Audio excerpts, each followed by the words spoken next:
SEO के अंदर results क्या एक्सपेक्ट मैं करूं। मान लीजिए कि 3 महीने के बाद 6 महीने के बाद आपका फर्स्ट पेज के ऊपर आ गया या टॉप 5 के अंदर आ गया। कैसे जज करूं कि ये चीज मेरे लिए काम कर रही है कि नहीं कर रही है। क्या क्या कंटेंट क्रिएट हो सकता है। वन, ब्लॉग पोस्ट लिखे जा सकते हैं, हाँ जी लिखे जा सकते हैं। ईमेल मार्केटिंग करी जा सकती है, हाँ जी करी जा सकती है। लिंक्डइन के ऊपर पोस्टिंग डाली जा सकती है, हाँ जी डाली जा सकती है। इन्फोग्राफिक्स बनाए जा सकते हैं, हाँ जी बना सकते हैं। वीडियोस बना सकते हैं, हाँ जी बना सकते हैं। Teasers of text social media पे पोस्ट करे जा सकते हैं, हाँ जी करे जा सकते हैं। वीडियोस को शॉर्ट फॉर्म या लॉन्ग फॉर्म में बनाना चाहिए, दोनों बनाना चाहिए।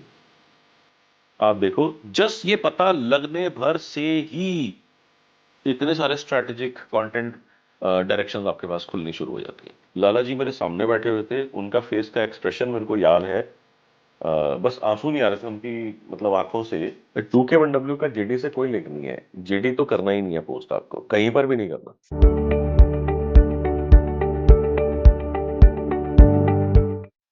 A very good morning and big hello to everybody. And I welcome you all to yet another session in Saturday Business Breakfast series. My name is Manuj Bajaj and I am business marketing and profit coach. I have helped more than 10,000 businesses from 13 countries, and business owners who have attended my sessions have shared and reported that their business profits have grown anywhere between 17% to over 2000% by applying one or multiple of the strategies that I teach during my workshops. तो मैं जो है हर Saturday को एक session करता हूँ which is absolutely free. The only parameter is that you need to be owning a business. आप एक बिजनेस ओनर होने चाहिए या आप एक स्टार्टअप प्लान कर रहे होने चाहिए बिजनेस से related. That is the only criteria to to join these sessions. And अब हम आते हैं आज के टॉपिक के ऊपर। आज का टॉपिक है कि more content does not always mean more business. ये मेरे दिमाग में क्यों आया। लास्ट वीक जो है एक कैलकाटा के रियल एस्टेट डेवलपर थे जिन्होंने मेरे से मीटिंग स्लॉट बुक करा था। है रादर नॉट थे, उन्होंने मीटिंग स्लॉट बुक करा था और उन्होंने बोला कि सर मेरी टीम है और क्रिएटिव टीम है और कंटेंट टीम है और एसईओ टीम है। मैं एक बार ही चाहता हूँ कि एक बार आप इनसे मिलके असेस करके मेरे को बता दो कि सब कुछ ठीक चल रहा है कि नहीं चल रहा है, क्योंकि जब मैं इनसे बात करते हुए कुछ कुछ टेक्निकल चीज बोलते हैं मेरे को समझ में नहीं आता ये सही है कि गलत है। I am not able to जज। अच्छा, इन्होंने मेरी वर्कशॉप जो थी लगभग कोविड के आसपास करी थी, 2020 में करी थी। अभी 5-6 साल हो गए हैं। कहते हैं सर मेरे को थोड़ी सी शर्म तो आ रही है बोलते हुए, मगर प्रैक्टिकल क्या है कि 5-6 साल हो गए हैं तो काफी सारी चीजें मेरे को याद है, मगर काफी सारी चीजें मेरे को लगता है मैं भूल भी गया हूँ। तो एक बार आप प्लीज मेरे को हेल्प कर दो जज करने में कि सब कुछ सही हो रहा है कि नहीं हो रहा। मैंने कहा ठीक है कोई प्रॉब्लम नहीं है। स्लॉट बुक कर लिया उन्होंने। स्लॉट बुक करने के बाद उन्होंने टीम को बुला लिया। 4-5 लोग आ गए उसके अंदर और मैंने उनसे पूछा कि आप क्या क्या कर रहे हो। कहते हैं सर हम सोशल मीडिया के ऊपर पोस्टिंग कर रहे हैं, हम ब्लॉग्स लिख रहे हैं, हम ईमेल के न्यूज़लेटर्स के ऊपर काम कर रहे हैं, ये सारा का सारा। तो उसके बाद जो है मैंने उनसे ऐसे ही क्वेश्चन पूछा। तो समवन सेड सर कि आपने तो सुना ही होगा गूगल कहता है कि फ्रेशनेस ऑफ कंटेंट मेंटेन होना चाहिए। तो हम जो है ना कंटेंट को हम बार बार नया कंटेंट बना बना के वहां पे डालते रहते हैं ताकि फ्रेशनेस रहे कंटेंट के अंदर। ओके। और इसकी वजह से हम लोग ब्लॉग पोस्टिंग करते हैं। हम हर हफ्ते 2 ब्लॉग्स लिखते हैं। तो क्रिएटिव टीम हमारे को इमेजेस इन्फोग्राफिक या जो चीज़ चाहिए होता है वो बना के दे देते हैं। इसी ब्लॉग को जो है हम उसको टीजर बना करके उसको इमेजेस और उसके फॉर्मेट के अंदर हम सोशल मीडिया पे पोस्ट कर देते हैं। मैंने कहा मेरे को सारी बात ठीक है समझ में आ गई। आप मेरे को ये बताओ कितने सालों से ये प्रोसेस चल रहा है। कह रहे हैं सर लगभग 3.5 साल से।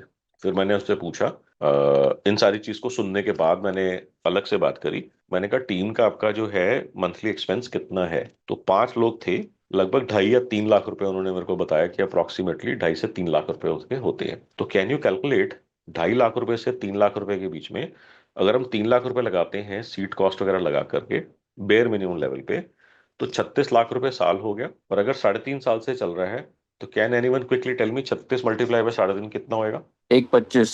₹1.25 करोड़ खर्च हो चुका है। अब मैंने कहा आपका जो है नेट प्रॉफिट कितना होता है, रियल एस्टेट की कंपनी है, नेट प्रॉफिट कितना होता है। कहते हैं लगभग 11-12% के आसपास। तो मैंने कहा 10 मान लो। कहते हैं हाँ जी आप मान लो। तो इसका मतलब अगर 1.25 करोड़ का आपका खर्चा हुआ है और 10% आपका नेट प्रॉफिट है, तो कितने रुपए का बिजनेस आ जाना चाहिए था आपको, सो दैट कि आपका ब्रेक इवन हो जाता, पैसा जेब से नहीं जा रहा, जाना बंद हो जाता। तो सीधा सीधा 1.25 करोड़ का इसका मतलब साढ़े साढ़े बारह बारह करोड़ 12.5 करोड़। मैंने कहा अब आपको कुछ भी दिमाग नहीं लगाना होता है इसके अंदर, आपको सिर्फ ये जज करना होता है कि क्या मेरे पास इस टीम के एफर्ट की वजह से 12.5 करोड़ का बिजनेस आया कि नहीं आया। कहता है गारंटी या नहीं आया। कह रहे हैं मेरे को मालूम नहीं क्या कर रहे हैं टेक्निकली, क्या नहीं कर रहे, मेरे को नहीं मालूम ये क्या कहानी कर रहे हैं, इस बात की गारंटी है कि 12.5 करोड़ का बिजनेस नहीं आया। मैं कितने का आया, कहते हैं 2-4 करोड़ का भी नहीं आया होगा। अभी आपको क्या समझ में आया? बहुत अमेजिंग इंसाइट्स निकलती हैं इस कॉन्वर्सेशन से। वन, कि कंटेंट डालते जा रहे हैं, डालते जा रहे हैं, डालते जा रहे हैं, पिछले 3-3.5 साल से धंधा नहीं आ रहा। दूसरा, कि लाला जी को पता ही नहीं है कि चल क्या रहा है यहाँ पर। तो लाला जी को क्या पता लगाना है कि अगर 3 लाख रुपए मेरा महीने का खर्चा है, तो मेरे को 30 लाख रुपए महीने का बिजनेस चाहिए। हाँ, ये जरूर हो सकता है कि रियल एस्टेट के अंदर जो है हर महीने जो है आप उसको ना वसूल कर सको, मगर 1 क्वार्टर में, 2 क्वार्टर में, 1 साल में तो पता होना चाहिए ना कि यार कुछ भी धंधा आया कि नहीं आया। अगर 1 साल के अंदर 36 लाख रुपए खर्च हो गए, 3-4-5 करोड़ का धंधा आ जाना चाहिए था, अगर नहीं आया तो इसका मतलब गड़बड़ नहीं है। अच्छा, कितना आया? तो क्या गड़बड़ दिखनी शुरू नहीं हो गई आपको यहाँ पर? 3.5 साल क्यों वेट कर रहे हैं? क्योंकि वो कुछ टेक्निकल जार्गन मुंह पे फेंक देते हैं मेरे। ये तो कोई सेंस ही नहीं बनी। मैं जब भी उनसे क्वेश्चन करता हूँ, वो देखो सर इंप्रेशन शेयर देखो सर, सीटीआर देखो सर, बाउंस रेट देखो सर, मैं चुप हो जाता हूँ। अरे क्या करूं इन चीजों का? ये impression share, bounce rate, CTR को देख के क्या करूं? धंधा बता, धंधा, धंधा कितना आया? नहीं आया। अच्छा, मान लीजिए 3.5 साल के अंदर, मान लीजिए 12-13 करोड़ का बिजनेस आ भी गया होता, तो भी सिर्फ ब्रेक इवन होने की वजह से सिर्फ आपका ये होता है कि पैसा जेब से नहीं गया, आया कुछ नहीं जेब के अंदर 3.5 साल में। तो भी नुकसान ही है सर। मैं ये मानता हूं कि चलो नुकसान नहीं हुआ, मगर इस एफर्ट के ऊपर टाइम, एनर्जी, रिसोर्सेज, पैसा लगाने की बजाय किसी और जगह पे लगाते तो ज्यादा बेटर रिजल्ट्स अगर आ जाते। तो अपॉर्चुनिटी लॉस के हिसाब से तो आपका पॉइंट बिल्कुल वैलिड है, मगर opportunity loss plus money loss नहीं हुआ, सिर्फ अपॉर्चुनिटी लॉस हुआ, पैसा तो चलो वापस आ गया। फिर भी 3.5 साल में सिर्फ ब्रेक इवन हुआ होता आपका, वो भी कोई बहुत बढ़िया सिचुएशन तो नहीं है। तो इसका मतलब जो भी वो कर रहे थे वो बिल्कुल गलत कर रहे हैं, ये कर रहे थे। अब जब मैंने उनसे पूछा कि आपकी ब्लॉगिंग की क्या स्ट्रेटजी है, कहते हैं सर हम तो बहुत रिसर्च करते हैं और हम टॉपिक्स लिखते हैं। अब मैंने जब वो देखे, तो मेरे को तो समझ ही नहीं आया ये क्या ब्लॉगिंग कर रहे हैं ये। अब क्योंकि कोर स्ट्रेटजी ब्लॉगिंग की थी, उसी का ही टीजर बना करके वो सोशल मीडिया पे डाल रहे थे। तो जब कोर स्ट्रेटजी ही गलत है, तो सारा का सारा जो उन्होंने काम खोला वो सब गलत हो गया। और उसमें क्रिएटिव की टीम भी लगी हुई है, कंटेंट की टीम भी लगी हुई है, एसईओ की टीम भी लगी हुई है, सब लगे हुए हैं उसके अंदर। काम सारे ही गलत कर रहे हैं, सब काम खराब कर रहे हैं। ये बात समझ में आई कि नहीं आई? फिर अगर ये ठीक तरीका नहीं है, तो फिर करना क्या चाहिए? What is the correct way, what is the right way, what is the right strategic growth path? तो मैंने उनसे पूछा कि आपने जो ब्लॉग के टॉपिक्स निकाले हैं, अब आपको सबको ये चीज समझनी है कि जो ब्लॉगिंग के या जो कंटेंट के, जो भी आपने कंटेंट बनाना है, ये आपको पता कैसे लगेगा कि मैं कंटेंट बनाऊं किस चीज के ऊपर? ये कैसे पता लगेगा कि मैं कंटेंट किस चीज के ऊपर बनाऊं? मैं वीडियो बनाना चाहता हूँ, किस चीज के ऊपर बनाऊं? ईमेल लिखना चाहता हूँ, किस चीज के ऊपर लिखूं? मैं टेक्स्ट बेस्ड ब्लॉग लिखना चाहता हूँ, किस चीज के ऊपर लिखूं? लिंक्डइन के ऊपर पोस्ट डालना चाहता हूँ, किस चीज के ऊपर डालूं? और यही चीज को मैं अगर एक लेवल और ऊपर उठा के ले जाता हूँ, कि मेरे को क्लाइंट से मिलने के लिए पीपीटी चाहिए होती है, क्लाइंट मीटिंग्स के लिए, पीपीटी में क्या लिखूं, पावर पॉइंट के अंदर क्या लिखूं? मैं क्लाइंट से मीटिंग करने चाहता हूं, तो मीटिंग का फ्लो क्या होना चाहिए? वो क्लाइंट डिसाइड करेगा, मैं डिसाइड करूंगा? मैं डिसाइड करूंगा कि उस मीटिंग में क्या क्या पॉइंट्स डिस्कस होने हैं, और किस तरीके से, किस स्टेप बाय स्टेप मैनर के अंदर, किस फ्लो के अंदर डिस्कस होने हैं। ये इसका स्ट्रक्चर क्या होगा? ये सारा कंटेंट ही तो है, ये सारा कंटेंट ही तो है। पहले मैं ये बात करूंगा, फिर मैं ये बात करूंगा, फिर मैं ये बात करूंगा। उसके जवाब के अंदर क्लाइंट ये बोलेगा, अगर उसने ये बोला तो मैं ये बोलूंगा, अगर उसने ये बोला तो मैं ये बोलूंगा, अगर उसने ये बोला तो मैं ये बोलूंगा। कंटेंट स्ट्रैटेजी, कंटेंट प्लानिंग ही तो है ये सारा का सारा। आपने न्यूज़पेपर में ऐड देनी है, आपने न्यूज़पेपर वाली कंपनी को बुलाया, उनसे सेल्स टीम से नेगोशिएट कर लिया, बहुत अच्छा रेट नेगोशिएट कर लिया। अब आपने बोला हाफ पेज ऐड देनी है, हाफ पेज ऐड के अंदर लिखूं क्या? ये कंटेंट ही तो है। फिर आप कहते हो एक काम कर, 2-4 न्यूज़पेपर इकट्ठे करके ला, देख हाफ पेज की एड्स किस किस ने क्या क्या बनाई हुई है। आपने देखा बड़े सारे लोगों ने एड्स बनाई है, तो आपने देखा सबका लोगो लेफ्ट साइड के ऊपर आता है, टॉप के ऊपर, मेरा भी वहां लगा दे। बीच में कोई फोटो होती है, मैं फोटो तेरे को देता हूँ, ये फोटो लगा दे। बॉटम के ऊपर जो कॉन्टैक्ट डिटेल्स लिखी होती है, प्राइस लिखा होता है, या कुछ एक्सवाइजेड डिटेल्स लिखी होती है, वो डाल देते हैं। बस ये मेरी भी ऐड बन गई। सबकी इंडस्ट्री में ऐसे होती है, आपने भी बना दी। करते हो कि नहीं करते हो? ऐसे प्रूव कर दूं अभी 1 सेकंड के अंदर? सर करते हैं सर वैसे मांग। नहीं सर, प्रूव मत करना। नहीं, कुछ लोग फिर भी मान नहीं रहे, 2 लोग तो मान गए। रियल एस्टेट की एड्स देखी है आपने कि नहीं देखी है? एग्जैक्टली सेम पैटर्न होता है। एक बीच में बिल्डिंग की फोटो होती है, उसमें प्राइस लिखा होता है, starting from 1 BHK, starting from 2 BHK, starting from. नीचे कॉन्टैक्ट डिटेल्स होती हैं, रेरा सर्टिफाइड XYZ। और टॉप राइट साइड के ऊपर या कहीं पर लोगो लगा होता है। कोई भी रियल एस्टेट की एड उठा के देख लो, सब में सेम पैटर्न चल रहा है। गाड़ियों की एड देखी है आपने? गाड़ी का होता है, वहां पे बीच में गाड़ी होती है ऑब्वियसली फिर उसके बाद लोगो होता है कंपनी का। फिर नीचे सारे डीलर्स के नंबर लिखे होते हैं। कोई भी गाड़ी का आप ऐड उठा के देख लो, सब में सेम पैटर्न मिलेगा आपको। समझ में आया मैं क्या बताने की कोशिश कर रहा हूँ? अगर उस लेवल के ऊपर ये सारा काम यही चल रहा है, तो आपके लेवल के ऊपर तो कोई सर इसमें अजम्पशन ये रहता है कि अगर वो डाल रहा है तो मतलब उसके लिए वर्क कर ही रहा होगा, तो हम भी यही डाल देते हैं तो हमारे लिए भी वर्क। हाँ, तो अब आपको ये मालूम नहीं है कि उसका टारगेट ऑडियंस कौन है, आपको ये मालूम नहीं है कि उसके प्रॉफिटेबिलिटी कितनी है, आपको ये मालूम नहीं है कि उसका जो है कन्वर्जन रेट कितना है, आपको ये मालूम नहीं है कि उसका टारगेट ऑडियंस जो है वो किससे बात करना चाहता है, कहाँ पर बात करना चाहता है। आपको ये मालूम नहीं है कि उसको प्रॉफिट हो रहा है कि लॉस हो रहा है। जिसका आप देख करके कॉपी कर रहे हो, आपको सिर्फ दिख क्या रहा है कि सामने उसने एड में ये बनाया। इसके पीछे का कोई भी पैरामीटर आपको मालूम नहीं है, और उसका ऑब्जेक्टिव क्या है, कुछ भी मालूम नहीं है। फिर आप कैसे कॉपी कर सकते हो यार? और हो सकता है उसने भी किसी का कॉपी किया हो, ये सोच के कि जो है उसका चल रहा है। वो कहीं यूएस की कोई ऐड देख करके, या फिर कोई black book advertising black book के अंदर उसने देखा होगा, उसने वहां पे बना दिया एक award winning add. Award winning add का क्या मतलब होता है? अवार्ड सुंदर विनिंग सा। ऐड का मतलब होता है कि ऐड सुंदर बड़ी लगी, उसमें धंधा है कि सुंदर। नहीं है उसको कोई नहीं पूछता और आपने अवार्ड विनिंग बैग आपने देखा, एक ब्लैक बुक करके आती थी, अब तो इंटरनेट के ऊपर वो सारी चीजें इंटरनेट के ऊपर आ गई हैं। पहले बकायदा 8-8 10-10 हजार की ऐसे किताबें आती थी, जहां पर अवार्ड विनिंग एड्स होती थी, अवार्ड विनिंग मार्केटिंग कैंपेन्स होती थी, एडवर्टाइजिंग कैंपेन्स होती थी। और क्रिएटिव और डिजाइन एजेंसीज खरीदती थी, मैंने खरीदी थी जब मैं उस बिजनेस के अंदर था। 8-8 हजार की, 10-10 हजार की किताब आती थी, 3-3 हजार की, 5-5 हजार की, 15-15 हजार की किताबें आती थी। मैं पैसे जोड़ता था जब नया मेरा बिजनेस स्टार्ट करता कि मेरे को वो किताब लेनी है। फिर जब पैसे इकट्ठे होते थे भाग के जाता था और वो किताबें लेकर के आता था मैं। अब मैंने भी वो ऐड देखी वहां पर, मैंने छाप दिया उसको। मेरे को मालूम थोड़ी ना रिजल्ट्स के बारे में, बस देखने में सुंदर लग रही है।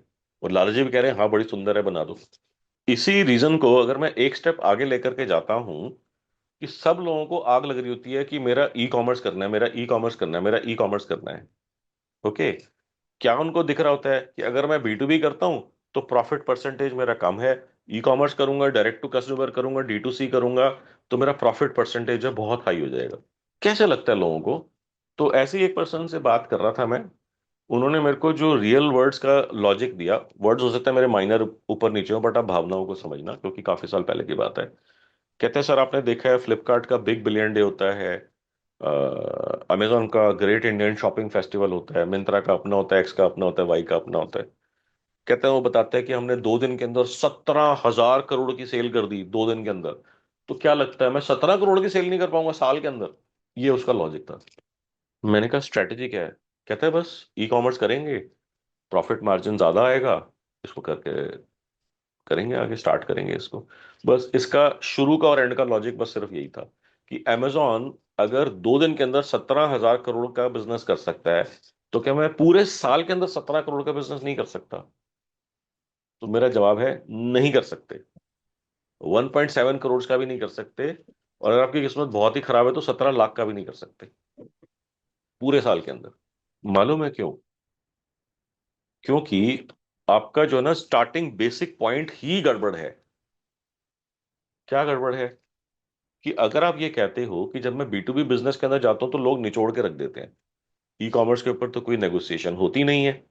अगर मैंने बोल दिया 100 रुपए तो लोगों को 100 रुपए पे ही खरीदना पड़ेगा। B2B के अंदर मैं उसको 100 रुपए पे बेच नहीं सकता। वहां पर मेरे को बेचना पड़ता है उसको 90 रुपए के ऊपर या 85 रुपए के ऊपर, बचता है मेरे पास 5-7-10%। अगर जो मैं वहां पे 10% कर रहा हूँ, 85 रुपए के ऊपर मेरे को 10% मिल रहा है, अगर मैं उसको 100 रुपए का बेच दूंगा, मेरा प्रॉफिट हो जाएगा 40-50%, 40% के आसपास इंक्रीज कर जाएगा। मेरा प्रॉफिट डबल ट्रिपल 4 गुना ग्रो कर जाएगा, डिपेंडिंग ऑन कि आपकी क्या कैलकुलेशन आ रही है। ये बात कितने लोगों को समझ में आई? यही बात कितने लोगों को समझ में ही नहीं आई जो मैंने अभी आपको लास्ट 1 मिनट के अंदर बोली है? सर अभी तो इस रीजन की वजह से लोग कहते हैं मेरा तो प्रॉफिट ही 4 गुना हो जाएगा, क्योंकि just so that everybody is on the same page. अगर आप 85 रुपीज का बेचते हो और इसका मतलब आपका 10% का नेट प्रॉफिट है, तो 8.5 रुपए कमा रहे हो अभी आप इसके अंदर। अगर आप इसको 100 रुपए का बेच देते हो, तो 15 रुपए एक्स्ट्रा आ गए आपके पास वहां पर।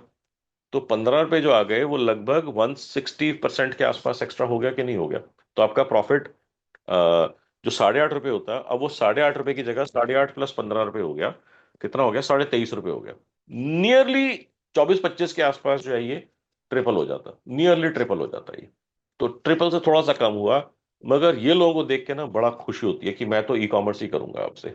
अब आपको ये नहीं मालूम कि इस इंडस्ट्री के अंदर जो है कस्टमर का कन्वर्जन रेट कितना है। आपको ये नहीं मालूम कि एक कस्टमर को अपनी साइट के ऊपर लाने की कॉस्ट कितनी है। आपको ये नहीं मालूम कि कस्टमर एक्विजिशन कॉस्ट क्या है। आपको ये नहीं मालूम रिटर्न एंड रिफंड्स के रेशोस क्या हैं। आपको ये नहीं मालूम कि आप जब मार्केटिंग करोगे तो कौन से रीजन से सबसे ज्यादा ऑर्डर्स आने चाहिए, आपको आएंगे। आपको कुछ भी तो नहीं मालूम। आपने तो सिर्फ उसका 17,000 करोड़ देख करके आपने अज्यूम कर लिया कि मेरा भी बिजनेस आ जाएगा। फिर जब ऑर्डर्स आएंगे, तो B2B के अंदर एक ऑर्डर जब आपको आता है 15 लाख का, 20 लाख का, यहां पर तो 100-100 200-200 रुपए के आएंगे। अगर 20 लाख का आपको एक ऑर्डर आता है और 10% उसके अंदर है, तो 2 लाख रुपए का आपका प्रॉफिट हुआ। ये 2 लाख रुपए का प्रॉफिट यहां पर कमाने में तो आपको हंड्रेड्स ऑफ ऑर्डर्स के अंदर डील करना पड़ेगा। क्यों? क्योंकि आपको जो है एक ऑर्डर के अंदर 100 रुपए के हिसाब से 23 रुपए का प्रॉफिट हो रहा है। अभी जो मैंने कैलकुलेशन बताई थी, तो 2 लाख बटा 23 कर दो, कितना हो जाएगा? Can anybody calculate? 2 लाख बटा 23 कर दो कोई जना। 20 होता तो 10,000 होता ना, तो 23 होता तो 9,000 के आसपास कहीं आ जाएगा ये। तो आपको वहां पर एक कस्टमर वर्सेस 9,000 कस्टमर से आपको डील करना पड़ेगा। मजाक होता है क्या 9,000 कस्टमर से डील करना? वो सारा डीलिंग करने के लिए टीम का साइज कितना बड़ा हो जाएगा आपका। सिस्टम्स कितने आपको लगाने पड़ेंगे वहां पर 9,000 कस्टमर से डील करने के लिए। और अभी हम सिर्फ एक ऑर्डर की बात कर रहे हैं, सिर्फ एक ऑर्डर की बात कर रहे हैं। ये अगर आपका चीज चलता है साल के अंदर, तो आपको कितने ऑर्डर्स और चाहिए होंगे, कितने ऑर्डर्स आएंगे। रिटर्न एंड रिफंड्स कैसे मैनेज करोगे? रिटर्न्स जब आते हैं तो उसके अंदर आप क्वालिटी असेसमेंट कैसे मैनेज करोगे? रीसेलेबल है प्रोडक्ट, या ये डैमेज हो गया प्रोडक्ट रीसेलेबल नहीं है। पूरी आपको इसकी टीम करनी पड़ेगी खड़ी। अब जब इतनी टीम खड़ी कर दोगे, इतने एक्स्ट्रा रिसोर्सेज आप वहां पे बिल्ड कर दोगे, तो 40% का प्रॉफिट 40% थोड़ी ना रहेगा जो आपको अभी दिख रहा था। कुछ भी नहीं मालूम, और हम सिर्फ एक पैरामीटर को देख करके कूद रहे हैं।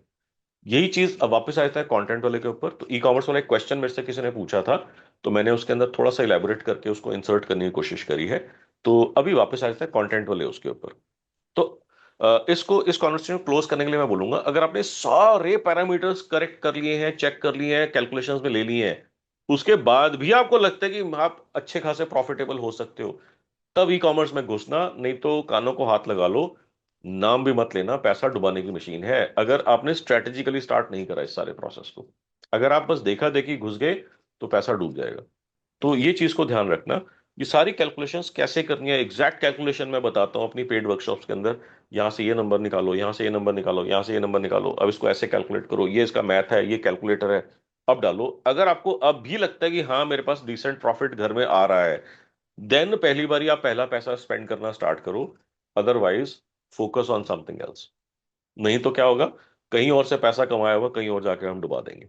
और ऐसा इतने बारी मैं देख चुका हूं, इतनी बारी मैं देख चुका हूं, I can't even tell you, and this is not even a joke. So वापस आ जाते हैं जो हम ब्लॉगिंग की बात कर रहे थे। तो ब्लॉगिंग के अंदर जो है हमारे को क्या समझना है, कि पहला क्वेश्चन होता है ब्लॉगिंग का कि आप ब्लॉग बनाओगे किस टॉपिक के ऊपर। किस टॉपिक के ऊपर ब्लॉग बनाओगे, ये कैसे पता लगेगा?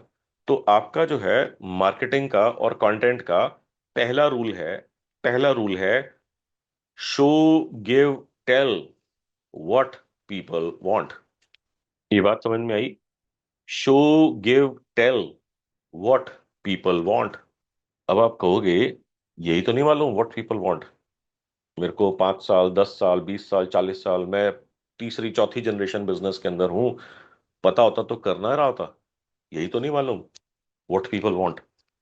तो इसका बहुत ही सिंपल, बहुत ही इजी, बहुत ही एलिगेंट सोल्यूशन है ये पता लगाने का, व्हाट पीपल वांट। बता दूं हाथ के हाथ? Sir, yes sir. एक ही जने को चाहिए क्या? मैं इनको बता दूंगा सर, आप मुझे बता दो। बताओ बताओ बताओ। तो फिर इतना लोड क्या लेना है, एक मेरे साथ मीटिंग बुक करो, अलग से बात करते हैं ना, सबका क्या टाइम वेस्ट यही बहुत है। करना। अब इसके मैं आपको एक नॉन टेक्निकल और एक टेक्निकल सोल्यूशन बता देता हूँ। नॉन टेक्निकल सोल्यूशन जो है बहुत ही आसान है, आप हाथ के हाथ अभी का भी उसको कर सकते हो। क्या करना है, जो भी आपका प्रोडक्ट है, जो भी आपकी सर्विस है, अगर उसको कोई ढूंढना चाहेगा गूगल के ऊपर तो वो क्या टाइप करेगा?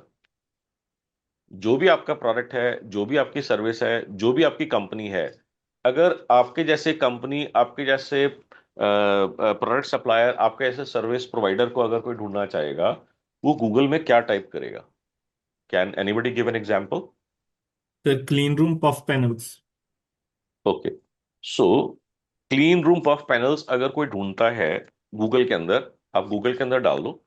अब गूगल के अंदर जो है, जब आप उसको स्क्रॉल डाउन करके नीचे आओगे तो वहां पर लिखा हुआ आएगा पीपल ऑल्सो लुक्ड फॉर। एक तो बॉटम के ऊपर आपको ये लिखा हुआ दिखेगा, पीपल ऑल्सो सर्च्ड, और बीच बीच में आप देखोगे उसके अंदर क्वेश्चंस लिखे हुए आएंगे। नोटिस करा होगा आपने सबने। जी। जब आप गूगल के ऊपर आप कुछ सर्च करते हो, नीचे उसको स्क्रॉल करते हो, एक तो बॉटम ऑफ द पेज के ऊपर, रिजल्ट पेज के ऊपर आपको दिखता है पीपल ऑल्सो सर्च फॉर, और उसके अंदर बड़ी सारी टर्म्स लिखी हुई आती है। और जब आप स्क्रॉल कर रहे होते हो, उसके बीच में ना क्वेश्चंस लिखे हुए आ रहे होते हैं। देखा है सबने? कोई ऐसा पर्सन है जो कह रहे हैं मैं तो आज तक कभी देखा ही नहीं ये चीज? सर एक तो सबसे ऊपर पहले एआई का आता है। नहीं, अगर उसको छोड़ दो, उसको भूल जाओ। उसके बाद में स्पॉन्सर आ जाता है।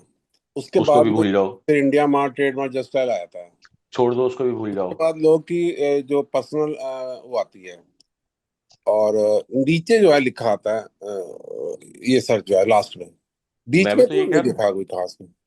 हाँ, तो ऐसा है कि आपने देखा होगा, नोटिस नहीं करा होगा। जी जी, हो सो सकता हाँ, तो उसमें ना जब आप स्क्रॉल करते हो बीच में क्वेश्चंस लिखे हुए आते हैं, other questions people wanted to ask, और other questions people are asking, और बॉटम के ऊपर आ जाता है पीपल आल्सो लुक्ड फॉर।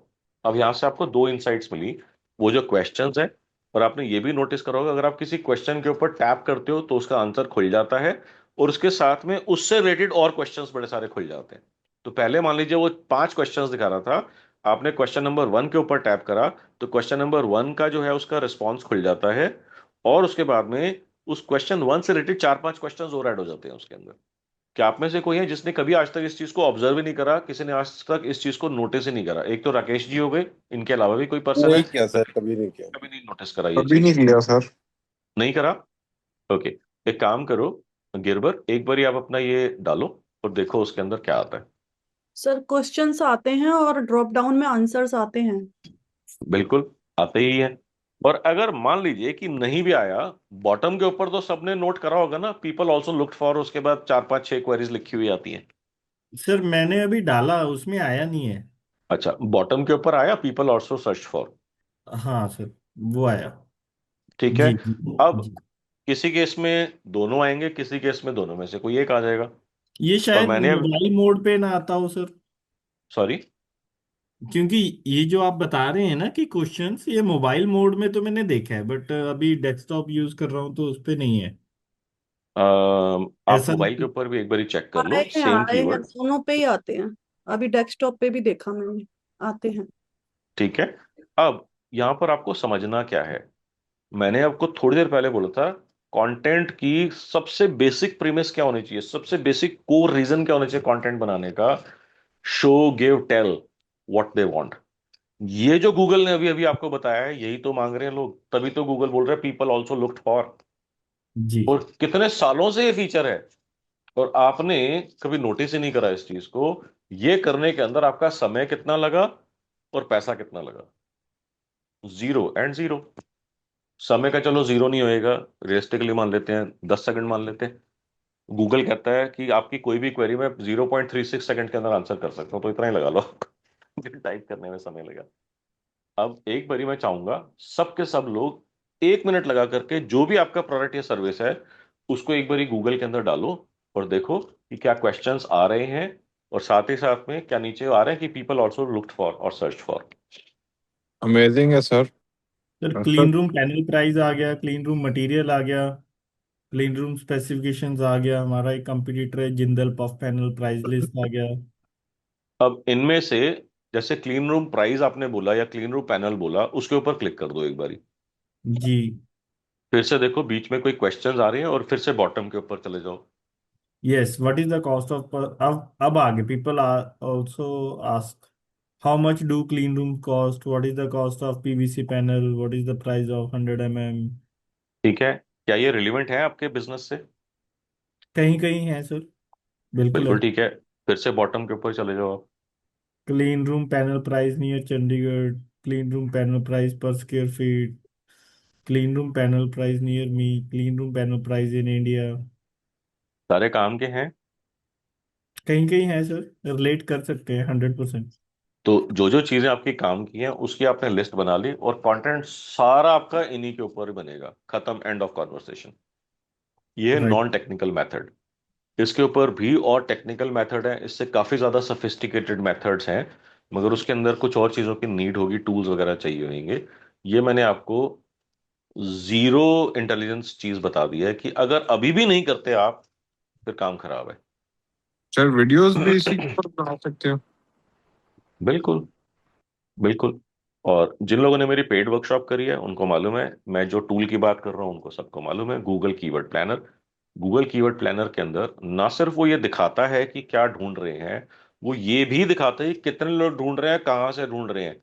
तो आपकी जो इनसाइट्स हैं वो और डीपर और एक्यूरेट हो जाती हैं। और आपको एग्जैक्टली कंटेंट बनाने की और कंटेंट बनाने के अंदर प्रायोरिटाइजेशन करने की भी पूरी साइंस वहां पे मिल जाती है, जो मैं आपको बताता हूँ। अब अगर आपको वीडियो बनाना है, किस टॉपिक के ऊपर बनाना है, इसी टॉपिक के ऊपर बनाना है जो लोग ढूंढ रहे हैं। आपको ईमेल लिखनी है, किस चीज के बारे में लिखनी है, इसी चीज के बारे में जो लोग ढूंढ रहे हैं। आपको ब्लॉग पोस्ट लिखनी है, किस चीज के बारे में लिखूं ब्लॉग पोस्ट, इसी चीज के बारे में लिखना है जो लोग ढूंढ रहे हैं। आपको अपनी पावर पॉइंट प्रेजेंटेशंस बनानी है क्लाइंट मीटिंग के लिए, क्या स्ट्रक्चर होना चाहिए, इसमें ये क्वेश्चंस इंक्लूडेड हैं कि नहीं है, जो लोग ढूंढ रहे हैं।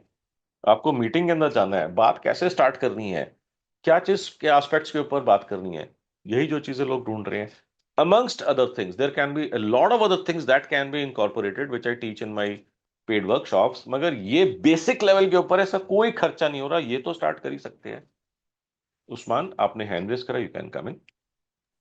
जी सर, मैंने पूछना था कि जैसे आपने अभी एक नेगेटिव एग्जांपल दिया था कि किसने ब्लॉग गलत इस्तेमाल किए तो मतलब इतना उनको लॉस हो गया, तो इस तरह आपके पास एक पॉजिटिव एग्जांपल भी है कि आपकी साइंस किसी ने यूज की हो तो उसको ब्लॉग से कितना फायदा हुआ हो?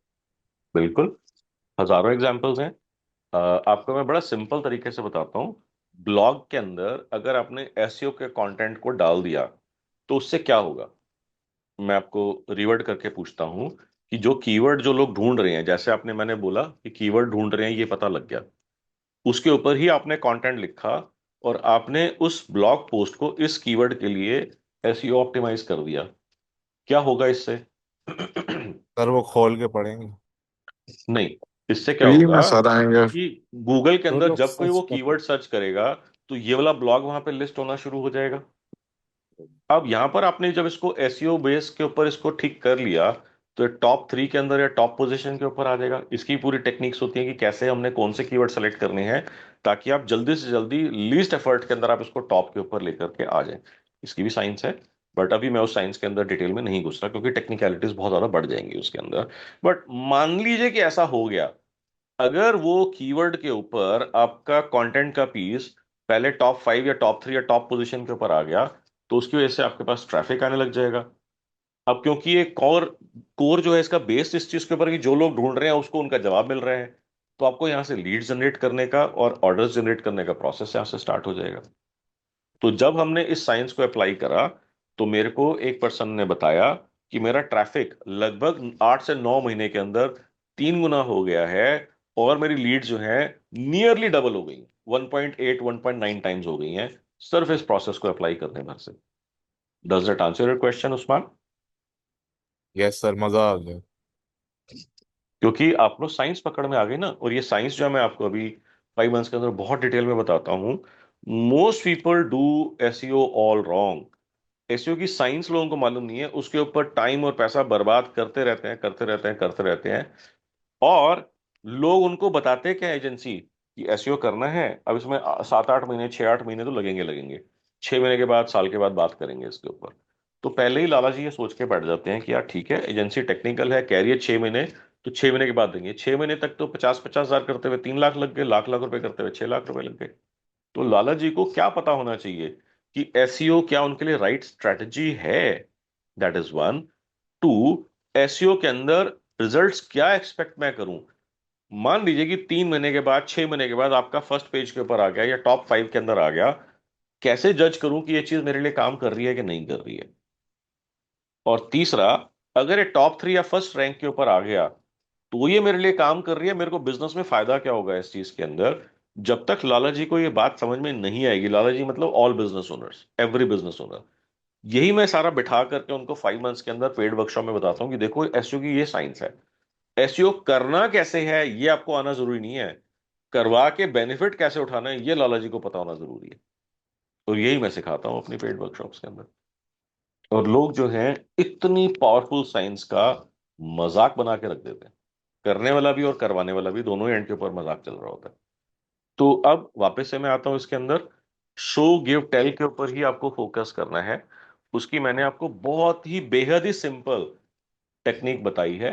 तो आज के बाद आपको कोई भी कंटेंट क्रिएट करना है, वो इन बेसिस के ऊपर होगा कि लोग ढूंढ क्या रहे हैं। ऑब्वियसली वो ढूंढ रहे हैं, उसी के ऊपर ही कंटेंट बनेगा आपका। जब कंटेंट आपका बनेगा जो कि लोग ढूंढ रहे हैं, तो आपका जो है कनेक्ट बेटर हो जाएगा। अगर कोई जना ढूंढ रहा है XYZ clean room panel price, तो आपका ब्लॉग पोस्ट जो है उसके बारे में बात करता हुआ होना चाहिए कि नहीं होना चाहिए। अगर वहां पे ढूंढ रहा है ब्लॉग उसमें XYZ इन चंडीगढ़, तो आपको दिख रहा है कि नहीं दिख रहा है चंडीगढ़ में मेरे को मार्केटिंग करना हुआ होना चाहिए कि नहीं होना चाहिए। ओके। अगर कोई ढूंढ रहा है XYZ, अब वो टेक्निकल प्रोडक्ट है, मेरे को मालूम नहीं है गिरवर जी का क्या प्रोडक्ट है, बट वो जो भी क्लीन रूम से रिलेटेड जो भी प्रोडक्ट है, जो उन्होंने 8-10-15 कीवर्ड्स उन्होंने बताए, उसमें से हो सकता है कि टेक्निकली कुछ कीवर्ड्स मेरे लिए काम के ना हो, हटा दो उनको। जो काम क्या उनके ऊपर कंटेंट क्रिएट कर लो। क्या क्या कंटेंट क्रिएट हो सकता है। वन, ब्लॉग पोस्ट लिखे जा सकते हैं, हाँ जी लिखे जा सकते हैं। ईमेल मार्केटिंग करी जा सकती है, हाँ जी करी जा सकती है। लिंक्डइन के ऊपर पोस्टिंग डाली जा सकती है, हाँ जी डाली जा सकती है। इन्फोग्राफिक्स बनाए जा सकते हैं, हाँ जी बना सकते हैं। वीडियोस बना सकते हैं, हाँ जी बना सकते हैं। Teasers of text social media पे पोस्ट करे जा सकते हैं, हाँ जी करे जा सकते हैं। वीडियोस को शॉर्ट फॉर्म या लॉन्ग फॉर्म में बनाना चाहिए, दोनों बनाना चाहिए। आप देखो, जस्ट ये पता लगने भर से ही इतने सारे स्ट्रेटेजिक कंटेंट डायरेक्शंस आपके पास खुलनी शुरू हो जाती हैं। Everybody with me so far? जी सर। कितना आसान हो गया। सर ये रिपीट कर देंगे क्या क्या चीजें बनाई जा सकती हैं? यार वो चैट जीपीटी की तरह फिर नया वर्जन आ जाएगा मेरा। दोबारा से ट्राई करते हैं। कैन एनीबडी हेल्प मी, अगर किसी ने नोट करा हो तो। ब्लॉग पोस्ट था, ईमेल था, वीडियो, लिंक्डइन। वीडियोस थे, WhatsApp marketing. LinkedIn, WhatsApp marketing, और सोशल मीडिया के ऊपर टीजर बेस्ड मार्केटिंग या शॉर्ट्स मार्केटिंग।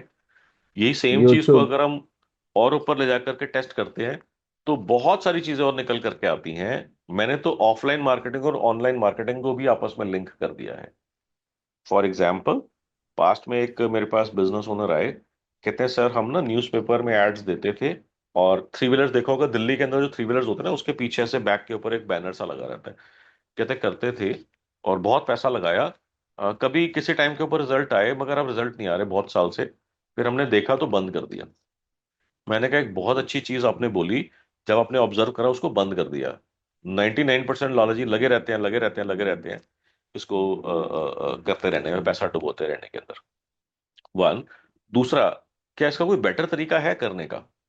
हाँ जी बेटर तरीके हैं, बहुत सारे बेटर तरीके हैं। फॉर एग्जाम्पल, अब अगर मान लीजिए कि आपके माइंड में कोई भी आइडिया आया, कोई भी थॉट आया मार्केटिंग से रिलेटेड, क्या मैं उसको गूगल के ऊपर या मेटा के ऊपर डाल के within about 1 week 15 days फटाफट से चेक कर सकता हूं कि ये आइडिया काम का है कि नहीं है। बिल्कुल चेक कर सकते हैं। कैसे पता लगेगा? तो इसके एक पैरामीटर्स होते हैं, CTR से और कन्वर्जन से। ये दो पैरामीटर्स हैं जो आपको बताते हैं कि ये जो भी आपका आइडिया था, लोगों को समझ में आया या नहीं आया। आपके पास मान लीजिए मार्केटिंग के अंदर आपको 3-4 आइडियाज आ गए कि मैं ये भी कर सकता हूँ, ये भी कर सकता हूँ, ये भी कर सकता हूँ, ये भी कर सकता हूँ। या फिर मेरे को 3-4 आइडियाज हैं, ऑफर्स क्या क्या दे सकता हूँ, ऑफर 1 2 3 4।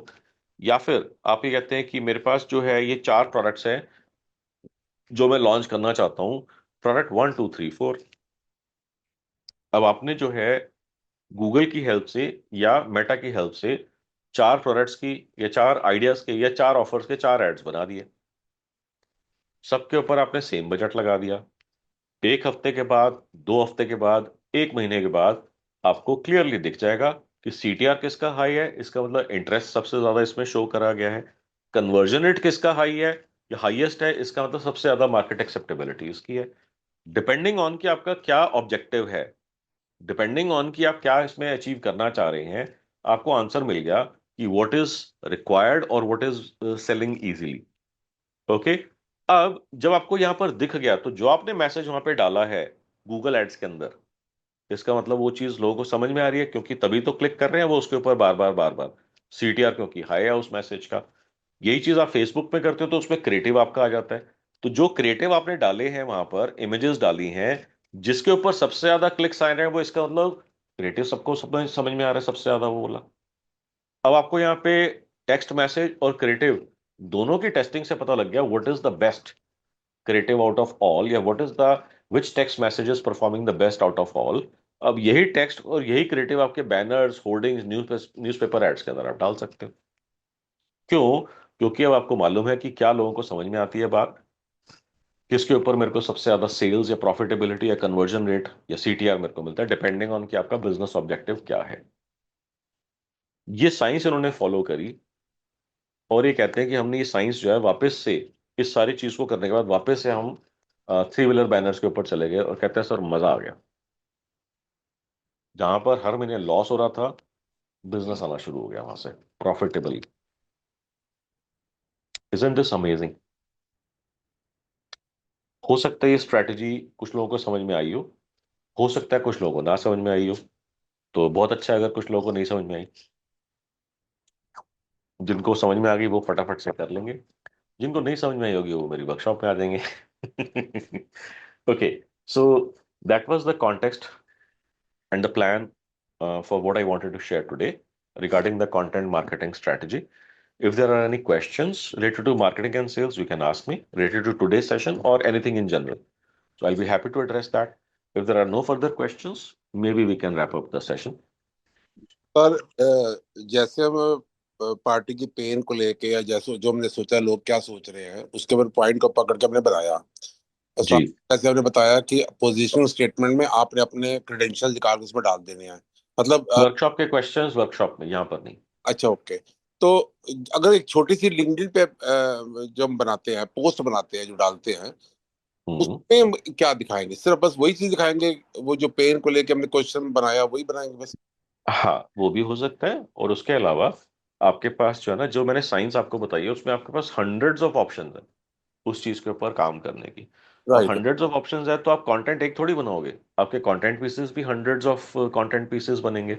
अब पेन एरिया 1 2 3 4 5 है, मान लीजिए मैं एग्जांपल दे रहा हूँ, आपने उसके ऊपर 5 कंटेंट पीसेस बनाए।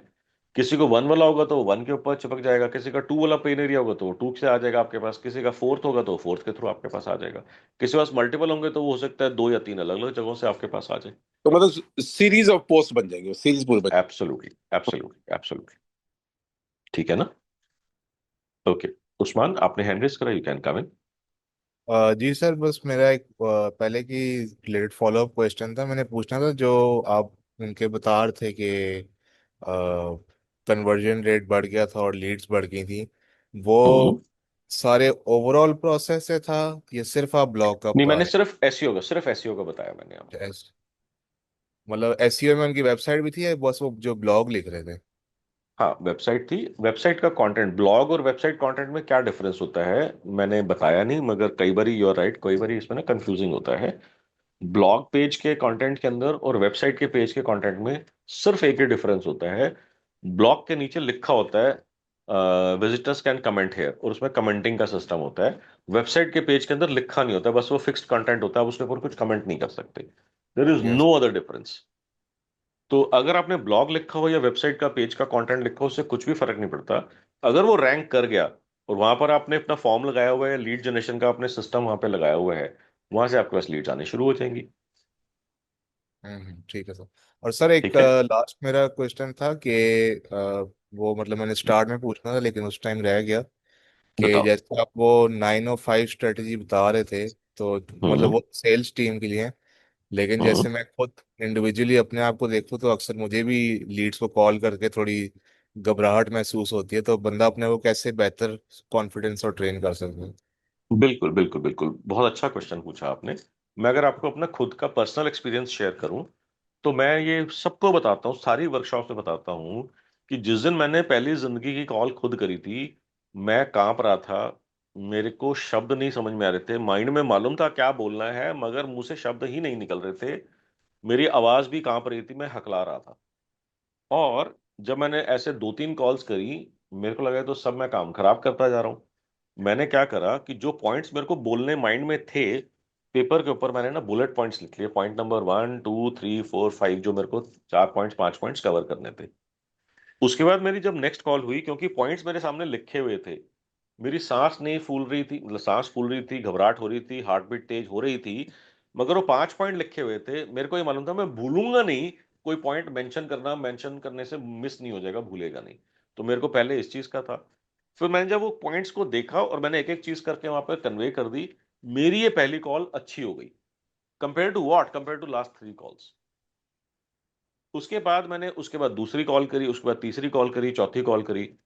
तीसरे चौथे पांचवे कॉल तक आते आते मैं काफी हद तक सेटल हो गया था। अब हो सकता है कोई 5वीं कॉल में सेटल हो जाएगा, कोई 12वीं कॉल में सेटल हो जाएगा, कोई 20वीं कॉल में सेटल हो जाएगा। टिपिकली 8 से 10 कॉल्स के बाद आपका कंफर्ट लेवल आ जाता है, दैट इज वन। दूसरा, कंफर्ट लेवल और कॉन्फिडेंस कब बढ़ता है? जब आप एनफ कॉल्स और कन्वर्जन्स लेकर के आ जाते हो। इसका मतलब, जिस दिन आपने कॉल करी या जब भी आपने कॉल करी, कॉलिंग के अंदर जो क्वेश्चंस उसने पूछे आपने आंसर कर दिए, और उसने बोला ठीक है Usman, we would like to go head with this, आप मेरे को कोटेशन भेज दो, मैं एक्सेप्ट कर दूंगा और इसको आगे लेकर के चलते हैं। जब आपकी हम्म, कॉलिंग की वजह से, जब आपके पर्सनल इन्वॉल्वमेंट की वजह से ऐसे 2-3 बारी 3-4 बारी हो गया, आपका कॉन्फिडेंस जो है ना आसमान को तोड़ के ऊपर निकल जाएगा। हम्म। तो सर सिर्फ पॉइंट लिखने चाहिए या हम स्टार्ट से पूरा लिख लेंगे? नहीं, हाय। पूरा पूरा नहीं स्टार्ट करके लिखना, क्योंकि आप उसको पढ़ोगे तो कॉल मिस हो जाएगी, कॉल के अंदर कॉन्टेक्स्ट और आपका प्रेजेंस ऑफ माइंड जो है खत्म हो जाएगा। सिर्फ पॉइंट्स लिखने हैं जो आपके लिए काम के हैं, जो आपको लगता है कि मेरे को क्लाइंट से बात करने के टाइम के ऊपर ये चीजें डिस्कस करनी है, मेंशन करनी है या बतानी है। जी सर। और वो भी जितना शॉर्टेस्ट पॉसिबल हो, सिर्फ आपको याद दिलाने के लिए ये पॉइंट मिस ना हो जाए। उसके लिए आपने पूरे पूरे सेंटेंसेस बना करके नहीं लिखने हैं, सिर्फ बुलेट पॉइंट के अंदर आपने मेंशन कर दिया, let's say client revenue lost. Okay, आपने वहां पर वो पॉइंट आ गया, डिस्कस कर लिया। या फिर आपने बोला पास्ट केस स्टडी, बस इतना ही लिखना है, वो आपने वहां पे डिस्कस कर लिया, ताकि ये भूल ना जाए उस चीज के अंदर, दैट इज इट। आपको ये नहीं सोचना कि बोलना क्या है, बोलना क्या है वो आपको मालूम है, बस भूल ना जाए, आपने इस चीज का ध्यान रखना है। ठीक है सर। क्लियर हो गया आपको? Yes sir, thank you. इतना ही आसान है, इससे ज्यादा डिफिकल्ट नहीं है। मैं अपना खुद का एक्सपीरियंस शेयर कर रहा हूँ। अच्छा, आप कहोगे कि आप तो पब्लिक स्पीकर थे, आप तो बोलते रहते थे, क्लासेस करते थे। मैंने इसलिए बोला कि मैं तीसरी चौथी कॉल के अंदर सेटल हो गया, आप हो सकता है 10वीं 12वीं 15वीं कॉल में सेटल हो जाओगे। ऐसा नहीं होगा कि 2000 कॉल्स करनी पड़ेगी सेटल होने के लिए, ऐसा कुछ नहीं है। Yes sir. Okay, Umar, you can come in. Sir बस एक छोटा सा क्वेश्चन है कि अगर वीडियोस बनाए तो कौन से प्लेटफॉर्म से शुरू करना चाहिए, यूट्यूब या यूट्यूब इंस्टाग्राम? इंस्टा दोनों। मैं जो सजेस्ट करूंगा आपको, मैं सजेस्ट करूंगा कि आप जो है यूट्यूब से स्टार्ट कर सकते हैं। और इसमें क्योंकि वीडियो बन ही गया है, तो फिर उसको हम थोड़ा बहुत माइनर एडिट करके उसको कहीं पर भी किसी भी और प्लेटफॉर्म पर डाल सकते हैं। ठीक है सर, थैंक चैलेंज यू। तो ये है ही नहीं कि वीडियो कौन सा बनाऊं, चैलेंज है कि वीडियो कैसे बनाऊं। मगर एक बार अगर आपका वीडियो बन गया है, तो फिर माइनर, छोटा मोटा प्लेटफॉर्म का सिर्फ वीडियो के साइज की स्पेसिफिकेशंस का ही तो डिफरेंस होता है। कि कहीं पर आप इंस्टा के अंदर सीधा वर्टिकल वीडियो आता है, शॉर्ट वीडियो बना रहे हो तो वर्टिकल बनेगा, लॉन्ग फॉर्म वीडियो बना रहे हो वो नॉर्मल हॉरिजॉन्टल वीडियो बनेगा। आपने एक बार वीडियो रिकॉर्ड कर लिया, फिर उसमें शॉर्ट्स निकाल के डाल दिया आपने हर जगह पर, रील बना के डाल दिया आपने हर जगह के ऊपर। चैलेंज ये है ही नहीं कि कौन से प्लेटफॉर्म के ऊपर डालूं, चैलेंज है कि वीडियो नहीं बन रहा मेरा। बिल्कुल सर। मैं आपकी बात नहीं कर रहा, जो मैं जनरल चीज देख रहा हूँ, हो सकता है आपको कंफर्ट लेवल होगा, आपका तो है ही, आपने तो काफी सारे वीडियोस बनाए भी हैं पहले। So that is about that. Okay, Girber, you can come in. Sir आपने लास्ट टाइम बताया था कि just spend 2 to 4 thousand rupees per week. हाँ जी। मतलब जो आपकी स्ट्रेटेजी थी 2K1W वाली। हाँ, 2 to 4 नहीं, सिर्फ 2000 रुपीज पर वीक। जी। अनफॉर्चुनेटली हम लोग, जैसे मैंने आपको बताया था कि हम लोग 1 लाख रुपए के करीब मंथली एक्सपेंस कर रहे हैं ये राइट। फ्लैट्स पे। हम्म। तो मैंने जो हमारे ये करने वाले थे एग्जीक्यूटर, तो उनको बोला कि यार चलो अपन लोग अभी रिजल्ट इस तरह से देखेंगे। वो कहेंगे कि सर क्या बात करो, 2000 में थोड़ी ना कुछ होता है। उन्होंने ये तो नहीं बोला, बट अच्छा। अनफॉर्चुनेटली मुझे ये पता लगा कि मेरा 3,000 रुपया पर डे जो जा रहा है, उसमें हम्म। मुझे पूरे दिन में एक इंक्वायरी आ रही है जो काम की है या नहीं है। ठीक है। सो उन्होंने जैसे पीछे मेरी कुछ वेबसाइट में चेंजेस करवाए थे, उन्होंने उसको अपग्रेड करवाया जो भी करवाया, एंड ही सेइंग कि hmm. Sir just give me another month, कि आप वेट करो और फिर देखो क्या होता है। ये कितने साल से जुड़े हुए हैं आपके पास, कितने टाइम से जुड़े हुए हैं ये पर्सन आपके पास? Almost year and half sir. तो ये किस चीज की वेट कर रहे थे, 1 महीना और इनको जो चाहिए आपके बोलने के बाद, ये किस चीज की वेट कर रहे थे कि मेरे को जब ये बोलेंगे मैं 1 महीने के अंदर इसको ठीक कर दूंगा? सर हम लोग ना पहले ये रन नहीं करते थे अपना पे जो ये गूगल एड्स नहीं करते थे, हाँ जी। नॉर्मल करते थे। जनवरी में हमने स्टार्ट किया, इन्होंने they have given me certain trial, कहते सर आप करके देखो, मतलब उसमें उनकी। चलो, इन शॉर्ट 1 महीना और दे दो। आपको बेसिकली चेक किस चीज के बेसिस के ऊपर करना है? इनका कुछ ना कुछ सैलरी या फीस होगा। आप कह रहे हो 1.5 साल हो गया है, उसको आपने कैलकुलेट कर लिया। अब उन्होंने देखा कि ब्रेक इवन पॉइंट आसपास हम पहुंच रहे हैं कि नहीं पहुंच रहे हैं। इससे फर्क नहीं पड़ता एक दिन में एक लीड आ रही है या 10 आ रही है। अगर आप ब्रेक इवन के आसपास हो या ब्रेक इवन को क्रॉस करके आप प्रॉफिट रेंज के अंदर आ गए हो, then this is the right person. अगर ठीक है कहीं सर। ब्रेक इवन के आसपास भी नहीं है और धंधा भी नहीं आ रहा और लीड्स भी जो आ रही है बेकार है, काम की नहीं है, then there is a big question mark. ठीक सर। इसको बोलते हैं सिंप्लीफाई कर देते हैं, टेक्निकल में जाना ही नहीं है हमारे को। भाई, मारवाड़ी लाला जी समझते हो? मारवाड़ी लाला जी कहते हैं भैया टेक्निकल तू रख अपने पास, मेरे को ये बता पैसा कितना लगेगा, पैसा बनेगा कितना। नहीं सर, बस। पर 3,000 रुपया लगा के पूरे दिन में एक ही इंक्वायरी आ रही है, तो क्या उसको बंद ही करूं फिर? पेड नहीं, है ये क्यों तो। बंद करना है? क्यों बंद करना है? 3,000 लगा करके एक क्वेरी आ रही है, महीने की 30 क्वेरीज आ रही हैं। महीने की 30 क्वेरीज में से धंधा कितना आया? मुश्किल से एक इंक्वायरी अभी तक कम है। कितने रुपए का आया? 0। तो फिर तो आंसर है ही है, इसमें डिस्कशन किस बात की कर रहे हैं हम? Right sir. अगर आप कह रहे हो 1.5 साल में जीरो बिजनेस आया, और आपको ये भी मालूम है कि आई डोंट नो कितना 10,000 20,000 50,000 रुपये आप उसको पर्सन को दे रहे होंगे, उसके हिसाब से 1.5 साल के हिसाब से अगर आप 25,000 दे रहे हो तो 3 लाख रुपए साल का हो गया। 3 लाख हो गया ना? हाँ। हाँ जी, हाँ जी। 3 लाख रुपए साल का हो गया। और इसका मतलब 1.5 साल के अंदर 4.5 लाख रुपए हो गए। अब मैंने आपको इसकी कैलकुलेशन बता दी कि अगर आपका 10% नेट प्रॉफिट है, तो 45 लाख का बिजनेस अगर आपके पास 1.5 साल में आया है, तो इसका मतलब आपने ब्रेक इवन अचीव कर लिया। तो इसका मतलब उदास नहीं होना है, इसका मतलब जितना पैसा लगा था वापस आ गया, सिर्फ टाइम का लॉस हुआ है। ओके। ठीक है सर। अगर 45 लाख रुपए से ज्यादा का बिजनेस आया तो इसका मतलब कुछ प्रॉफिटेबिलिटी भी आ गई है। अगर जी। 45 लाख के आसपास छोड़ो, 40 का छोड़ दो, 35 का छोड़ दो, 25 लाख का भी छोड़ दो, 5-10 लाख का भी बिजनेस नहीं आया, या 5-10 लाख का ही बिजनेस आया, तो काटा मार दो इसके ऊपर। 1 लाख रुपए की एड भी तो रन कर रहे हैं ना सर। तो फिर लाख रुपए और ऐड कर दो उसके अंदर। तो जी। 45 लाख प्लस कितना हो जाएगा, 18 लाख रुपए। नहीं, जी। 4.5 लाख प्लस 18 लाख रुपए हो जाएगा ना?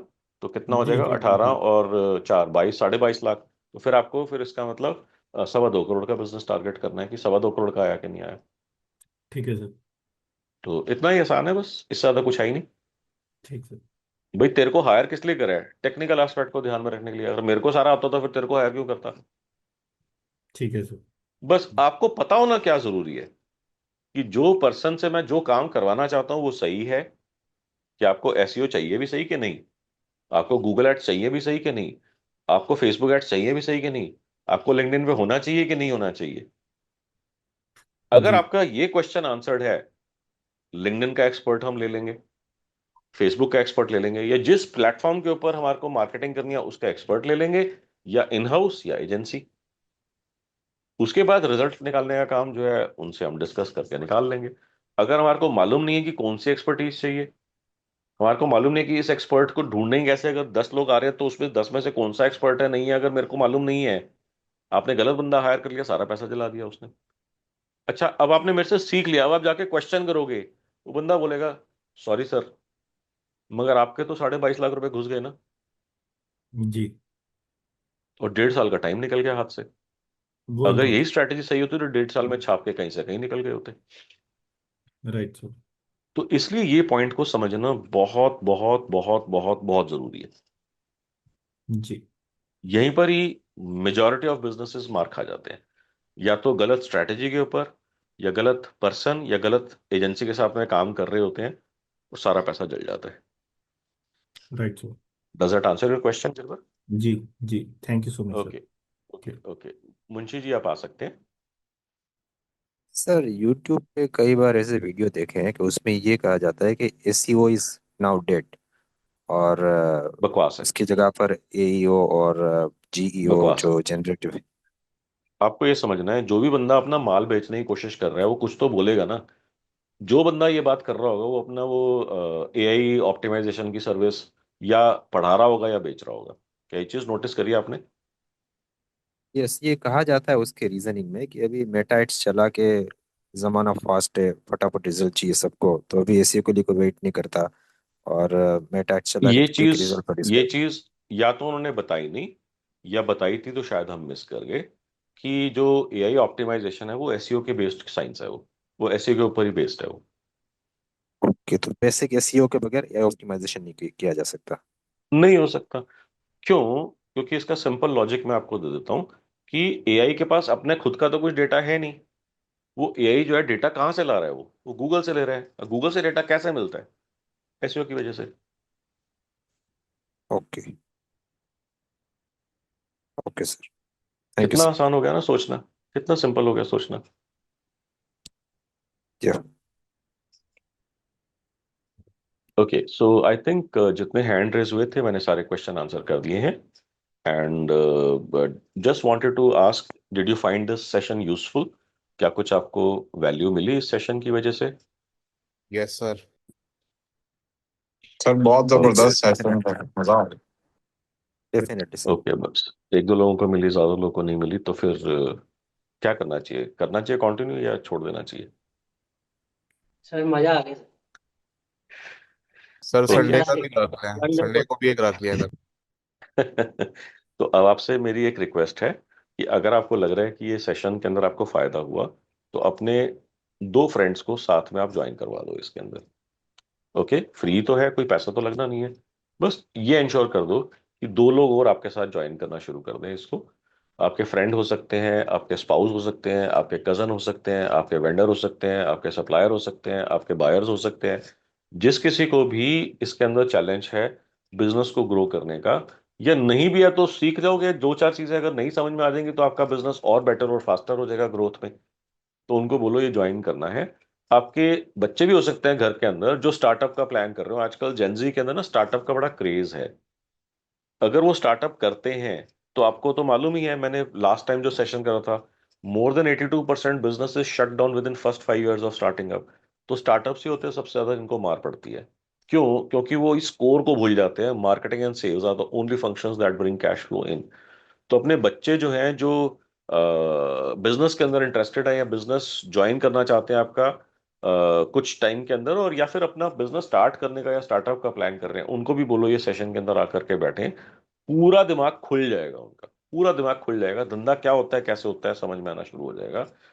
और एक बात जिसके ऊपर मैं बहुत ज्यादा फोकस करता हूँ और मेरे को लोग बोलते हैं, कहते हैं मनोज सर आप जो भी बात करते हो ना वो रियल ग्राउंड से जुड़ी हुई होती है, प्रैक्टिकल बात होती है, जो कि मैं आज सवेरे या कल सवेरे कर सकता हूँ। 99.999% लोग जो बात कर रहे होते हैं वो थ्योरेटिकल बात कर रहे होते हैं, समझ में भी नहीं आती और ग्राउंड रियलिटी के ऊपर वो एप्लीकेबल भी नहीं होती। तो ये चीज मेरे को कई बार फीडबैक मिला है। तो फिर से मैं कहूंगा कि अगर आप लोगों को ये बात समझ में आती है तो please do share about this Saturday business breakfast session with everybody that you know. और दूसरा जो है, मैं आपको एक कम्युनिटी का लिंक भेज देता हूं मैं आपको। कम्युनिटी के अंदर आपको ना बहुत सारे और वीडियोस और मेरी स्ट्रेटेजिक साइंसेस जो आपको वहां पर मिल जाएंगी। Just give me a second, मैं आपको कम्युनिटी का लिंक देता हूँ so that you can join that. Here is the link. Okay, please click this link and join this WhatsApp community. जैसे मैं हर बार आपको बताता ही हूँ, इसमें कोई स्पैम नहीं है, कोई आपको डिस्टर्ब नहीं होएगा, कोई happy Diwali, good morning, happy new year messages नहीं होंगे उसमें। ओके सो हाँ जी, आपने हैंड रेस करा, ये आपका नया हाथ है या पुराना हाथ है? हाँ जी मुंशी जी, आपने हैंड रेस करा था, आपका नया हाथ है या पुराना हाथ है? सॉरी सर, पुराना है सर। अच्छा आई जी, गॉट कोई माई बात सर। सर साथ में ग्रेट। कोर्स का भी बताएं सर, ताकि लोग जिन्होंने नहीं ज्वाइन किया वो भी करें, बहुत ज्यादा वैल्यूएबल होता है। सॉरी, क्या बताना है मेरे को, सॉरी? मैं कहा सर, जिन नए लोगों ने ज्वाइन किया उनको कोर्स के बारे में भी थोड़ा सा बता दें, काफी वैल्यूएबल है, ऐसे हमने ज्वाइन किया, बहुत वैल्यू है तो। हाँ जी, बिल्कुल बिल्कुल। तो यस मेरी सर। वर्कशॉप्स होती हैं इसके अंदर। अभी मेरा 5 मंथ्स वर्कशॉप रिसेंटली स्टार्ट ही हुआ है। If anybody is interested in joining that 5 months workshop, so you can share your mobile number space 5M। My team would help you and with the enrolment process. तो अगर आपकी कोई query है 5 months workshop से related तो आप मेरे को बता सकते हैं, otherwise my team would assist you with that. हाँ जी प्रशांत जी, बताइए। सर मेरा एक क्वेश्चन है, वो Naukri.com से आपने डीएमएम हायर करने के लिए बोला था, जी, तो उसमें पेड वर्जन लेना है या ऐसे ही वो सॉर्ट हो आई जाएंगे? थिंक, हाँ ऐसा है कि उसका ना आपको रेजिडेक्स करके आता है सर्विस। एक प्लेटफॉर्म के ऊपर वो 2700 2800 रुपए का, और एक प्लेटफॉर्म के ऊपर 7,500 8,000 रुपए का है, if I remember those prices correctly. तो आपको पेड वाला वर्जन लेना है उसमें। एक आता है, उसमें बोलते हैं 27,000 रुपए का, 30,000 रुपए का, मंथ वाला ले लो। नहीं, मंथ वाला नहीं चाहिए हमारे को, हमारे को वन टाइम वाला चाहिए उसमें। अच्छा, वन टाइम वाला कितने, 2700 का सर? एक प्लेटफॉर्म पे 2,700 का है, एक प्लेटफॉर्म के ऊपर मेरे को याद नहीं है, एक बार चेक करना, शायद 7,500 या 8,000 का है। मतलब Naukri.com पे दो प्लेटफॉर्म है सर? नहीं, नौकरी और इंडीड बताया था ना आपको, दो बताए थे अच्छा मैंने आपको। अच्छा अच्छा, तो मतलब वो वन टाइम वाला ले लें तभी वो सर्च होगा सही ढंग से? हाँ, नहीं तो अदरवाइज ना वो आपको रेज्यूमे सर्च की ऑप्शन ही नहीं आएगी। अच्छा, ठीक है जी, thank you sir. Okay, Usman, आपने हैंड रेस करा है? जी सर, इनका बस सवाल सुन के मुझे भी अभी कुछ याद आया था कि हम भी वो टीएम या कोई और पोजीशन के लिए ढूंढ रहे थे बंदा, तो इंडीड इस्तेमाल करते हैं, लेकिन वो पेड एक तो पैसे भी ज़्यादा लेता है और सीवी काम की नहीं आती। तो मैं खुद पर्सनली सोच रहा था कि हम अपने इलाके में हायरिंग का भी 2K1W कर दें, तो आप कहते हैं सही है? बिल्कुल कर सकते हैं, और सर बिल्कुल कर ये सकते हैं। इसका ऐड भी पास्ट बेशक में उसी अकाउंट से चला दें जिसमें दूसरे यूएस के ऐड चल रहे हैं, या उससे नहीं करना चाहिए ये? कर सकते हैं, कोई प्रॉब्लम नहीं है उसके अंदर। पास्ट में डिजिटल मार्केटिंग मैनेजर का तो किसी एक आध पर्सन ने बोला है। फैक्ट्री के अंदर जितना भी आपके फोरमैन हैं, स्किल्ड लोग हैं, कहते हैं हमने जो है ना 2 रुपये, 7 रुपये, 13 रुपये, 17 रुपये के अंदर हमने बंदा खोज लिया नया वाला। अच्छा। कैसे करके? जिसके अंदर कि हमारे को किसी एजेंसी से, HR एजेंसी से बात करते हैं, तो उसमें 1 महीने की या 15 दिन की सैलरी का उनका होता है कि जो भी पर्सन आएगा उसके अंदर हम उनको हायरिंग का जो फीस होएगा उनका 1 महीने का सैलरी या 15 दिन का सैलरी होता है। तो पास में लोगों ने बताया कि उनका नोएडा के अंदर या कहीं पे फैक्ट्री था, और उन्होंने बोला कि जो फैक्ट्री मेरी थी ना उसके आसपास में बहुत सारी फैक्ट्रीज थी। तो कहते हैं कि मैंने जो है मशीन मैन का या फोरमैन का ऐड चला दिया उसमें, are you a foreman, connect with us, और फॉर्म के अंदर पूछ लिया कि किस तरीके का काम चलाते हो। फोरमैन मेरे को नहीं मालूम, फोरमैन किस परसेंट डेजिग्नेशन बोलते हैं, उन्होंने बोला था तो फोरमैन बस मेरे दिमाग में रह गया वो। कौन सी मशीन चलाते हो, कितने साल का एक्सपीरियंस है? कहते हैं 130 40 लीड्स आ गई, और लगभग 7 8 लोग मैंने हायर कर लिए। और कहते हैं 17 रुपए पर हायरिंग या ऐसे कुछ कॉस्ट आई उसके अंदर। Unbelievable, unbelievable. Yes sir. तो अब ये उनके लिए था, ऐसे दो चार एग्जांपल्स और भी हैं। Should we test it? Absolutely. तो सर इसमें एंगेजमेंट कैंपेन चलाना चाहिए या लीड? लीड। और मतलब इसमें मेरे ख्याल से कोई डाटा तो नहीं होगी, बस ये एरिया ही सिलेक्ट कर सकते हैं इसके अंदर? हाँ, मतलब एक और एग्जांपल देता हूँ। एक और ट्रेनिंग इंस्टीट्यूट है, उनको टीचर्स और ट्रेनर्स चाहिए। और चाहिए कहाँ पर? कि जो फ्रेशर्स होंगे अगर पढ़ाने में अच्छे होंगे तो हमारे को चल जाएंगे। तो मैंने उनको बोला कि आप दिल्ली यूनिवर्सिटी के ऊपर इसको टारगेट कर दीजिए, और 40-50 लीड्स आ गई उनके पास, एक हफ्ते के अंदर काम हो गया। ये सर। तो ये है। अब अगर आपके आसपास में जैसे मेरे को मालूम नहीं आपकी ज्योग्राफी का ज़्यादा, बट अगर मैं जैसे गुड़गांव की बात करता हूँ या दिल्ली की बात करता हूँ, तो दिल्ली के अंदर आपको लगता है कि 10 किलोमीटर से या 15 किलोमीटर से बंदा मेरे पास आएगा तो आराम से आधे पौने घंटे में पहुंच जाएगा, या मेट्रो से पहुंच जाएगा, या XYZ से पहुंच जाएगा। तो आप 10 किलोमीटर की रेडियस के अंदर टारगेट कर दीजिए। सर जैसे आपका अपनी जगह कौन सी है जहाँ पर आप अभी हैं? मैं हूँ दिल्ली में, वेस्ट दिल्ली। हाँ, तो मतलब बस वेस्ट दिल्ली के ऊपर समझिए ऑन कर दूं? नहीं नहीं, मैंने आपको बताया ना कि अगर मान लीजिए वेस्ट दिल्ली के अंदर आना है, तो ऐसी जगहों से जहां से वो 15-20 मिनट में, आधे घंटे में मेरे ऑफिस तक आ सकता है। तो लगभग हम्म। 10 किलोमीटर के रेडियस का मतलब हो गया कि वो अपने व्हीकल से या पब्लिक ट्रांसपोर्ट से आधे घंटे तक के सफर के अंदर मेरे पास वो पहुंच सकता है वो। तो 10 किलोमीटर की रेडियस में मैं चला दूंगा। वेस्ट दिल्ली तो 10 किलोमीटर से कहीं ज्यादा है रेडियस के हम्म। हिसाब से। ठीक होगा सर। ठीक है ना। मतलब 10 किलोमीटर का मैंने आपको एग्जाम्पल दिया है, आप 10 की जगह 15 कर लो, 17 कर लो, तो आधे की जगह 40 मिनट में पहुंच जाएगा, पौने घंटे में पहुंच जाएगा, बंदा अगर अच्छा है तो। यस और सर। हम यही क्यों एज्यूम कर रहे हैं कि जो भी बंदा आएगा वो 45 मिनट वाला ही आएगा? ऐसे भी तो होंगे जो कम वाले में भी तो आ जाएंगे। Yes sir.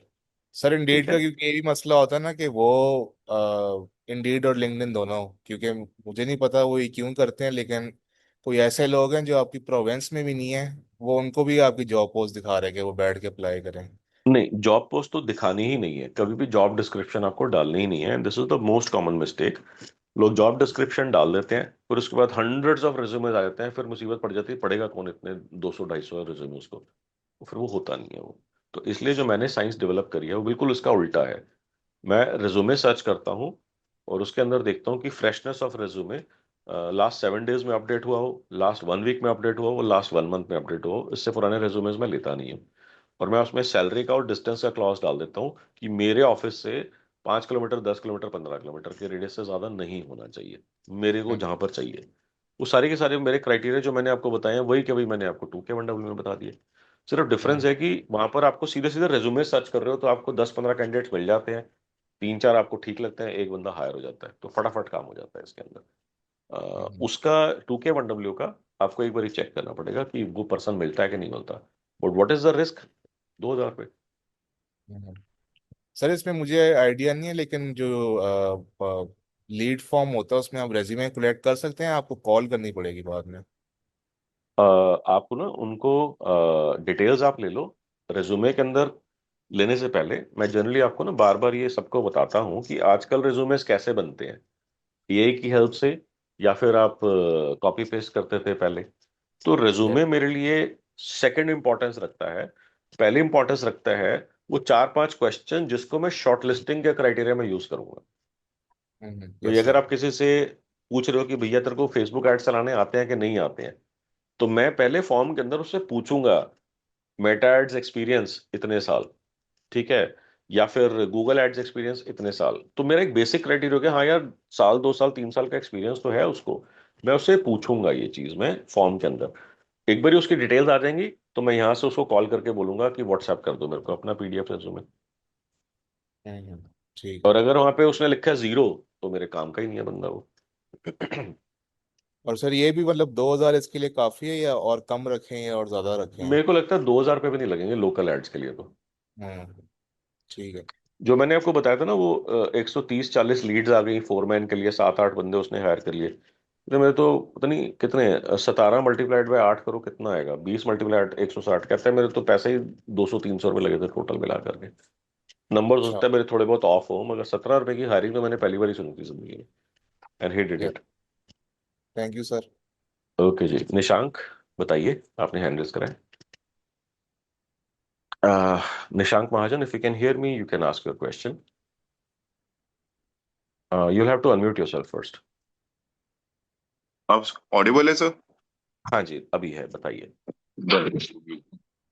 सर मेरे को एक अभी मैं सुन रहा था आपने कहा कि जेडी नहीं 2K1W में मुझे कुछ बंदे रिक्रूट करने को सेल्स के बंदे हैं कुछ एडमिन के बंदे हैं तो उनका जेडी हम्म। ना लगाएं तो क्या लगाएं मैंने मिस करा है सर वो क्या बोला आपने 2K1W की बात कर वो सारा मेरे से रिपीट मत करवाओ, ये वीडियो 2-4 दिन में आ जाएगा, देख लेना। सारा मत रिपीट करवाओ। एक मिनट से बता दो आज मैंने काम बोला हुआ है 2K1W का जेडी से कोई लिंक नहीं है। जेडी तो करना ही नहीं है, पोस्ट आपको कहीं पर भी नहीं करना। अच्छा ठीक है डन है फिर क्या ठीक उसमें है। करना है ये तो मना हो गया रेजिडेक्स लेकर के रेज्यूमे सर्च करना है, और 2K1W के अंदर प्रोफाइल आपको देना है। ऐड के अंदर RU XYZ experience of these many years, let us connect. Okay ठीक है मतलब वो एक तो आपने नौकरी का बता दिया वो तो मैं समझ गया एक आपने हाँ जो बताया है वो फेसबुक और इंस्टा पे हम लगाएंगे वो सिर्फ हम प्रोफाइल मेंशन करेंगे और ये एक्सपीरियंस और ये सैलरी तो मेंशन नहीं करनी एक्सपीरियंस इतना चाहिए बस। फिर वो अपना सर जो कॉन्टैक्ट अपना जो भी दे देंगे गूगल फॉर्म भर देंगे तो हम्म। फिर जब आ जाएगा तो उस पर कॉल करके फिर बात कर ले हाँ, वो आपके यहाँ से कॉल चला जाएगा कि अभी अभी आपने फिल इन करा है। Treat this as a lead ठीक है and take do care of what it takes to convert. Done sir thank you चलो। All right, Ji. Thank you so much for joining in early morning session. And जैसे मैंने आपको बोला है कि एक तो आप दूसरे लोगों को बताएं इस सेशन के बारे में।